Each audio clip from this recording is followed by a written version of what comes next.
श्री जगन्नाथ। मु विनोदिनी रथ आम ओडिशार बैशाख मासठारू चैत्र मास जाए सबु जानी यात्रा विषय किछि कहवाई जाउछि। विष्णुंकर षष्ठ अवतार परशुराम जन्मतिथि अक्षय तृतीया ठारू पुरी श्री जगन्नाथ चंदन यात्रा आरंभ हुए।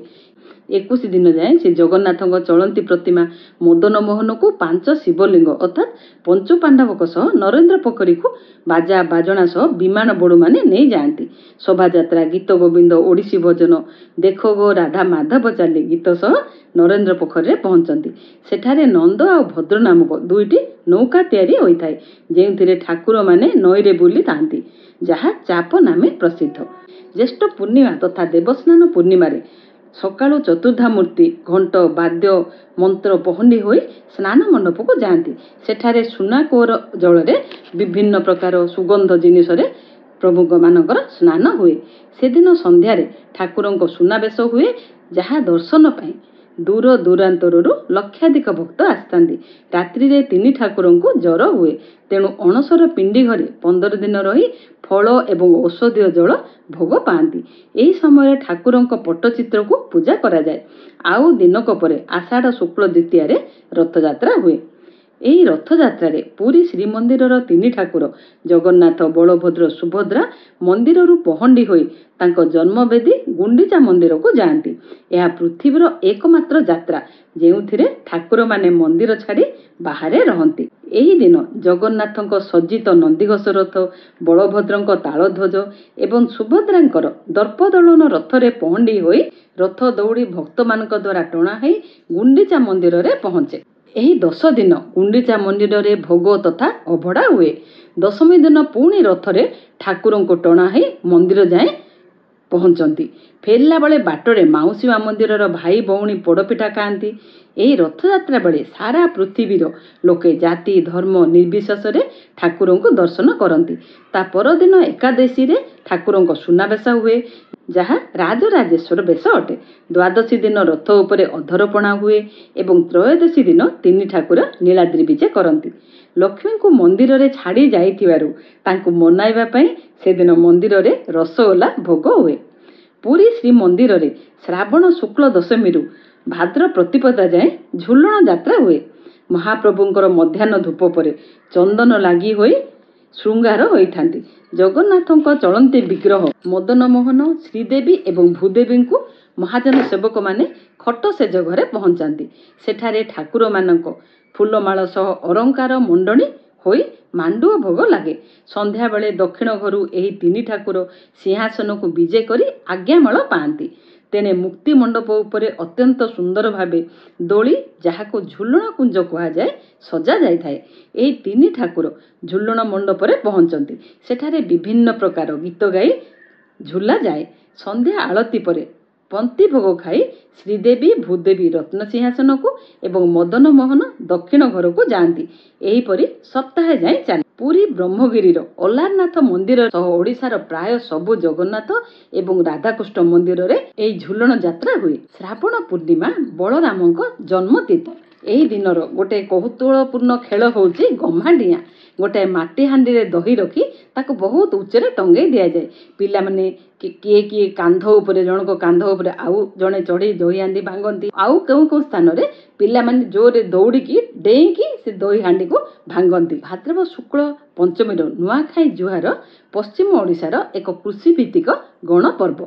एही समय धान अमल होता है। माँ लक्ष्मी को पूजा करा जाए। पंचमी रे नुआ चाउल रे खीरी एवं खेचुड़ी प्रस्तुत करी माँ समलेश्वरी पाखरे समर्पण हैला परे नुआखिया हुए। दूर थिबा लोक मध्य से दिन घर को आसी थांती। नुआ लुगा पिंधि गुरुजनों ठारू आशीर्वाद नहीं नुआ खाती। केवल भवानीपाटना रे शुक्ल दशमी दिन माँ माणिकेश्वरी पाखरे भोग समर्पण हैला परे नुआखिया हुए। दशहरा माँ दुर्गा हिंदू मानकर एक पवित्र पर्व। यही पूजारे परिवार समस्ते एकत्र हुअंती। माँ शक्ति दुर्गा रूपरे आसी दुष्ट महिषासुर को संहार करथिले। महिषा मर्दिनी दुर्गा दशहरा कटक प्रसिद्ध। विभिन्न स्थान रे भलिके भली मेढ़रे दुर्गामूर्ति सजा जाए। चारिआडे लोकारण्य आउ खुशीर महल। ढेंकानाल जिलार एक बड़ उत्सव जहाँ आश्विन कुमार पूर्णिमा आरंभ होई 11 दिन पर्यंत चले। मासे पूर्वर आरंभ हुए प्रस्तुति पर्व। यह है गजलक्ष्मी पूजा। ଏହା ଅନୁଗୁଳ ସହରର ସବୁଠୁ ବଡ଼ ପାର୍ବଣର ମାନ୍ୟତା ପାଇଛି। ଜାତି ଧର୍ମ ନିର୍ବିଶେଷରେ ହଜାର ହଜାର ଲୋକେ ଏହି ପୂଜାରେ ସାମିଲ ହୋଇଥାନ୍ତି। ତୋରଣ ନିର୍ମାଣ କରାଯାଏ। ଦୁଇ ପଟେ ଦୁଇ ହସ୍ତୀଙ୍କ ସହ ମା ଗଜଲକ୍ଷ୍ମୀଙ୍କୁ ସ୍ଥାପନା କରାଯାଏ। ବାଲିଯାତ୍ରା ଏସିଆର ସର୍ବବୃହତ ବାଣିଜ୍ୟ ମେଳା। ଏହା କଟକର ଗଡ଼ଗଡ଼ିଆ ଘାଟଠାରେ କାର୍ତ୍ତିକ ପୂର୍ଣ୍ଣିମା ଦିନ ଆରମ୍ଭ ହୋଇ 7 ଦିନ ପର୍ଯ୍ୟନ୍ତ ଚାଲେ। ପ୍ରାଚୀନ ଓଡ଼ିଶା ତଥା କଳିଙ୍ଗରୁ ସାଧବ ପୁଅମାନେ ଦକ୍ଷିଣ ପୂର୍ବ ଏସିଆର ଦେଶ ଯଥା ବାଲି ଜାଭା ସୁମାତ୍ରା ବର୍ଣ୍ଣିଓକୁ ବାଣିଜ୍ୟ କାରବାର ପାଇଁ ସମୁଦ୍ରରେ ଯାଉଥିଲେ। ଓଡ଼ିଶାରୁ ହାତୀଦାନ୍ତ ବିଭିନ୍ନ ପ୍ରକାର ପଥର ଶସ୍ୟ ଗୋଲମରିଚ ଗୁଆ ସିଲ୍କ ଏବଂ ହାତ ତିଆରି ଜିନିଷ ତଥା ତାରକସି ବ୍ରୋଞ୍ଜ କାମ ଟେରାକୋଟାକୁ ସେଠାରେ ବିକ୍ରି କରୁଥିଲେ। ବାହାର ଦେଶରୁ ମୁକ୍ତା ରୂପା ସିଲ୍କ ବିଭିନ୍ନ ପ୍ରକାର ମସଲା ବାସନ ଆଦି ଓଡ଼ିଶାକୁ ଆଣୁଥିଲେ। ଏହି ସାଧବ ପୁଅଙ୍କର ବାଣିଜ୍ୟ ନିଦର୍ଶନକୁ ମନେ ପକାଇ ଏହି ବାଲିଯାତ୍ରା ହୁଏ। ସେତେବେଳର ଓଡ଼ିଶାର ନୌସେନା କୌଶଳ ବିଷୟରେ କୌଟିଲ୍ୟଙ୍କ ଅର୍ଥଶାସ୍ତ୍ରରେ ବର୍ଣ୍ଣିତ ଅଛି। ବିଭିନ୍ନ ରାଜ୍ୟରୁ ଅନେକ ଜିନିଷ ହସ୍ତଶିଳ୍ପ ଏଠାକୁ ଆସେ। ସେହି ପଡ଼ିଆରେ ଅସ୍ଥାୟୀ ଦୋକାନ ଗୁଡ଼ିଏ ହୋଇ ସବୁ ବିକ୍ରି ହୁଏ। ଖାଇବା ପିଇବା ପାଇଁ ଗୁଡ଼ାଏ ଷ୍ଟଲ୍ ଥାଏ। ଠୁଙ୍କା ପୁରୀ ଏବଂ ଗାଣ୍ଡି ଶିଳ୍ପ ବଜାର ବାଲିଯାତ୍ରାର ଏକ ବଡ଼ ଆକର୍ଷଣ। ସନ୍ଧ୍ୟାବେଳେ ଗୁଡ଼ାଏ ସାଂସ୍କୃତିକ କାର୍ଯ୍ୟକ୍ରମ ହୁଏ। ସେହିପରି ପାରାଦୀପର କଳିଙ୍ଗ ବାଲିଯାତ୍ରା ଏବଂ ଜଗତସିଂହପୁର ତିର୍ତ୍ତୋଲର ଛେଳିତଳ ବାଲିଯାତ୍ରା ହୁଏ। ଧନୁଯାତ୍ରା ପୃଥିବୀର ସର୍ବବୃହତ୍ ଖୋଲା ଆକାଶ ତଳେ ଥିଏଟର ଯାହା ବରଗଡ଼ର 8 କିଲୋମିଟର ବ୍ୟାସାର୍ଦ୍ଧ ବିଶିଷ୍ଟ ପଡ଼ିଆ ଉପରେ ଆୟୋଜନ ହୋଇଥାଏ। ପୁରାଣ ଅନୁସାରେ କଂସ କୃଷ୍ଣ ବଳରାମଙ୍କୁ ମଥୁରାର ଧନୁ ଉତ୍ସବରେ ନିମନ୍ତ୍ରଣ ପାଇଁ ଅକ୍ରୁରକୁ ପଠାଇଥିଲେ। ତାହା ଉପରେ ଆଧାର କରି ଏହା ଏକ ବାର୍ଷିକ ଡ୍ରାମା ଯାହା ସରକାରଙ୍କ ଦ୍ୱାରା ରାଷ୍ଟ୍ରୀୟ ପର୍ବ ରୂପେ ସ୍ୱୀକୃତି ପାଇଛି। ଏଥିପାଇଁ ନିକଟସ୍ଥ ଆମ୍ବପାଲି ଗାଁ ଗୋପପୁର ପଶ୍ଚିମରେ ଥିବା ଜିରା ନଦୀ ଯମୁନା ଏବଂ ବରଗଡ଼ ମଥୁରା ନଗରୀ ରୂପେ ଅଭିନୟ ହୁଏ। କୋରାପୁଟ ଜିଲ୍ଲାର କୃଷକମାନଙ୍କର ଏକ ବଡ଼ ପର୍ବ ହେଲା ପୁଷ ପୂର୍ଣ୍ଣି। ଏହି ଦିନ ପିଲାମାନେ ସକାଳୁ ବାଘ ଭାଲୁ ଭଳି ଚିତ୍ରିତ ହୋଇ ଛେର ଛେର ଅଇଁ ଅଇଁ କରି ଘର ଘର ବୁଲିଥାନ୍ତି। ଆଉ ସନ୍ଧ୍ୟାବେଳେ ସ୍ତ୍ରୀ ଲୋକମାନେ ପାନିଆ ଜୁନିଆ ମୁଠେ ଚାଉଳ ଦିଆ କିନା କହି ଘର ଘର ବୁଲିଥାନ୍ତି। ଖୁସିରେ କିଏ କ'ଣ ଦେଲେ ତାକୁ ନେଇ ଯାଆନ୍ତି। ଜୋରନ୍ଦା ମାଘ ମେଳା ଢେଙ୍କାନାଳ ଜିଲ୍ଲାର ମହିମା ସାଧୁମାନଙ୍କର ଏକ ବଡ଼ ପର୍ବ। ଏହା ମାଘ ଚତୁର୍ଦ୍ଦଶୀରୁ ପୂର୍ଣ୍ଣିମା ଯାଏଁ ହୁଏ। ଏହି ଦୋରନ୍ଦା ମହିମା ଗୋସାଇଁଙ୍କର ସମାଧି ପୀଠ। ଏଠାରେ ରାଜ୍ୟ ତଥା ରାଜ୍ୟ ବାହାରୁ ହଜାର ହଜାର ସାଧୁ ସନ୍ଥ ଏବଂ ମହିମା ଧର୍ମାବଲମ୍ବୀମାନଙ୍କର ସମାଗମ ହୋଇଥାଏ। ଏମାନେ ଶୂନ୍ୟ ବ୍ରହ୍ମ ବୋଲି ପୂଜା କରନ୍ତି। ମହିମା ଗାଦି ଚାରିପଟେ 4ଟି ଦ୍ୱାର ରହିଛି ଯେଉଁଠାରେ 4ଟି ଝାଡ଼ ଦୀପ ଜଳେ। ଏହି ଦୀପରେ ମହଣ ମହଣ ଘିଅ ପଡ଼େ।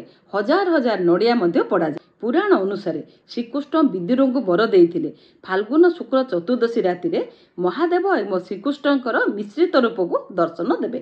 ତେଣୁ କେନ୍ଦ୍ରାପଡ଼ାର ଓଳକଣାକୁ ପ୍ରତିବର୍ଷ ମହାଦେବ ଏବଂ ଶ୍ରୀକୃଷ୍ଣ ଏହି ଦିନ ଆସନ୍ତି। ତେଣୁ ବିରାଟ ଶୋଭାଯାତ୍ରାରେ ରାଧାକୃଷ୍ଣ ଏବଂ ମହାଦେବଙ୍କର ଗୁଡ଼ାଏ ବିମାନ ଏହି ମିଳନ ପଡ଼ିଆରେ ପହଞ୍ଚେ। ଏଠାରେ ହରିହର ଭେଟ ହୁଏ। ଲକ୍ଷ ଲକ୍ଷ ଲୋକଙ୍କ ଗହଣରେ ପୂର୍ଣ୍ଣିମା ଦିନ ସମ୍ପୂର୍ଣ୍ଣ ହୁଏ। ଦୋଳଯାତ୍ରା ଫାଲ୍ଗୁନ ଶୁକ୍ଳ ଦଶମୀରୁ ଚୈତ୍ର ପ୍ରତିପଦା ଯାଏଁ 7 ଦିନ ପୁରୀ ଶ୍ରୀମନ୍ଦିରରେ ପାଳନ ହୁଏ। ଦଶମୀ ଦିନ ପ୍ରଭୁ ଶ୍ରୀ ଜଗନ୍ନାଥଙ୍କ ସକାଳ ଧୂପ ପରେ ଆଜ୍ଞାମାଳ ନେଇ ପ୍ରଭୁଙ୍କ ଚଳନ୍ତି ପ୍ରତିମା ଦୋଳଗୋବିନ୍ଦ ଭୂଦେବୀ ଏବଂ ଶ୍ରୀଦେବୀ ମନ୍ଦିର ପରିକ୍ରମା କରି 22 ପାହାଚ ଦେଇ ଦୋଳବେଦୀକୁ ବିଜେ କରନ୍ତି। ମଣ୍ଡପ ପରିକ୍ରମା ପରେ ସେହି ଝୁଲଣ ମଣ୍ଡପରେ ଅବିର ଖେଳନ୍ତି। ପୁରାଣ ଅନୁସାରେ ହୋଲିକାର ପୁତ୍ର ମେଷକ ଅସୁର ଶିଶୁମାନଙ୍କୁ ବଧ କରୁଥିଲା। ତା ରକ୍ତ ଭୂମିରେ ପଡ଼ିଲେ ସେଥିରୁ ପୁଣି ଅସୁର ଜାତ ହେଉଥିଲେ। ତା ରକ୍ତ ଶ୍ରୀଅଙ୍ଗରେ ନ ଲାଗୁ ବୋଲି ସଖୀମାନେ ଶ୍ରୀକୃଷ୍ଣଙ୍କୁ ଅବିରରେ ରଞ୍ଜିତ କରୁଥିଲେ। ପୂର୍ଣ୍ଣିମା ଦିନ ଶ୍ରୀ ଜଗନ୍ନାଥଙ୍କ ରାଜାଧିରାଜ ବେଶ ହୋଇଥାଏ। ଏହିପରି ଚୈତ୍ର ଶୁକ୍ଳ ପ୍ରତିପଦା ପର୍ଯ୍ୟନ୍ତ ଚାଲେ ଯାହା ଦୋଳଯାତ୍ରା ଅଟେ। ଓଡ଼ିଶାର ପ୍ରାୟ ସବୁ ଜଗନ୍ନାଥ ଏବଂ ରାଧାକୃଷ୍ଣ ମନ୍ଦିରମାନଙ୍କରେ ଏହା ପାଳନ ହୁଏ। ପ୍ରତିଦିନ ରାଧାକୃଷ୍ଣ ସଜ୍ଜିତ ବିମାନରେ ଗାଁରେ ଘର ଘର ବୁଲି ଦର୍ଶନ ଦେଇ ଭୋଗ ନିଅନ୍ତି। ଶୁକ୍ଳ ଚତୁର୍ଦ୍ଦଶୀ ଦିନ ମେଣ୍ଢାପଡ଼ି ଉତ୍ସବ ରୂପେ ଗୋଟିଏ କୁଡ଼ିଆକୁ ପୋଡ଼ାଯାଏ। ଏହା ଶ୍ରୀକୃଷ୍ଣ ମେଷକ ଅସୁରକୁ ନିଧନ କରିବାର ଏକ ପ୍ରଦର୍ଶନ। ପୂର୍ଣ୍ଣିମା ଦିନ ସବୁ ମନ୍ଦିରର ବିମାନ ଆସି ମିଳନ ପଡ଼ିଆରେ ଏକତ୍ରିତ ହୁଅନ୍ତି। ସେଠାରେ ବଡ଼ ଧୁମଧାମରେ ଠାକୁରଙ୍କ ଅବିର ଖେଳ ହୁଏ। ତା ପରଦିନ ଅର୍ଥାତ୍ ଚୈତ୍ର ଶୁକ୍ଳ ପ୍ରତିପଦାରେ ଓଡ଼ିଶାରେ ହୋଲି ଖେଳ ହୁଏ। ଏହା ବିଷ୍ଣୁଙ୍କର ଚତୁର୍ଥ ଅବତାରରେ ହୋଲିକା ଅସୁରୁଣୀର ନିଧନ ହେବାର ଉତ୍ସବ। ଚୈତ୍ର ଶୁକ୍ଳ ଅଷ୍ଟମୀ ଅର୍ଥାତ୍ ଅଶୋକାଷ୍ଟମୀ ଦିନ ପ୍ରଭୁ ଶ୍ରୀ ଲିଙ୍ଗରାଜଙ୍କ ରୁଖୁଣା ରଥଯାତ୍ରା ହୁଏ। ଏହା ପୁରୀ ରଥଯାତ୍ରା ଠାରୁ 1000 ବର୍ଷ ପୂର୍ବେ ଆରମ୍ଭ ହୋଇଛି। लिंगराजଙ୍କ चलती मूर्ति चंद्रशेखर रुक्मिणी एवं वासुदेव मंदिर पहंडी होई रथरे बसंती। रथ टणा होई रामेश्वर तथा माउसी मां मंदिर को जाती एवं 7 दिन मंदिर रे रहिला परे मंदिर को फेरी आसती। रुकुणा रथ को अणलेउटा रथ मध्य कहा जाए, कारण फेरिला बेले रथ पछरु दौड़ लगे टणा होई आसे। पार्वती रागी थांती महादेव उपरे, कारण से तांको छाड़ी रथ यात्रा जाइछंती। तेणु तांको मनाइबा पई प्रतिदिन बिंदुसागर हृदय पार्वती की बुलाइबा पई महादेव प्रतिश्रुति देइथिले।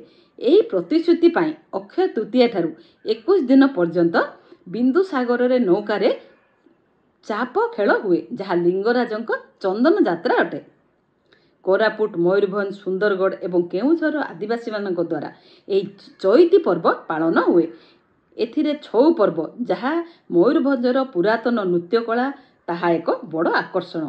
पुराणर कहानी को आधार करी एही छऊ नृत्य माध्यम पुरुष मानक द्वारा गोटाए खोला पड़िया परिवेषण करा जाए। एहा छड़ा कोरापुटर परब, भुवनेश्वर धौली कलिंग महोत्सव, राजाराणी संगीत पर्व, मुक्तेश्वर नृत्य पर्व, Puri beach festival, Gopalpur beach festival आदि पालन करा जाए। एहीपरि आम ओडिशार जानी यात्रा। जय श्री जगन्नाथ।